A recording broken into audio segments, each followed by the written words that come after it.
If by chance you woke up in the middle of Sue and Bill Spangler's garden one morning, you might think you were in the middle of the desert. That's because you'd be surrounded by hundreds of cacti. It's just a plant I enjoy growing, and I sell enough to keep me interested in them. That helps. I like the different varieties and textures. I think that adds interest to a garden. You could probably call Sue Spangler the cactus queen of Cleveland County. Folks from across western North Carolina come here to Shelby just to look at and buy her cacti. Now, did this start out to be a business? No, it started out as a hobby, and then I had so many people call me.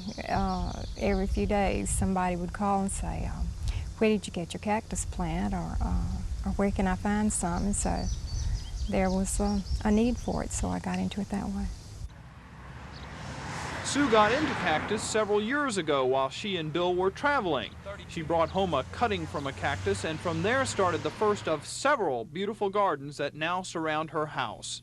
It kind of breaks the monotony of the same old thing. You've seen so many of the certain type plants that have around for years and years, like azaleas, which are beautiful plants, but you like to change once in a while, and this can give you a variety of different plants.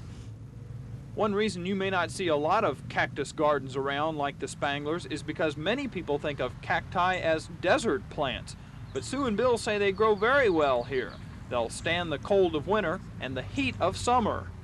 You need a green thumb to grow cacti?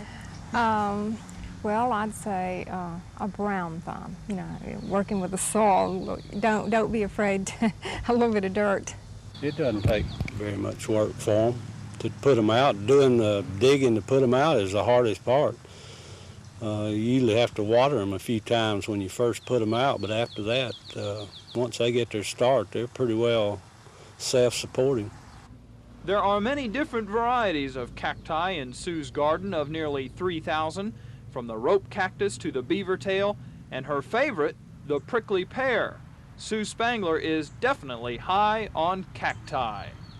Should everyone have a cactus plant at their house?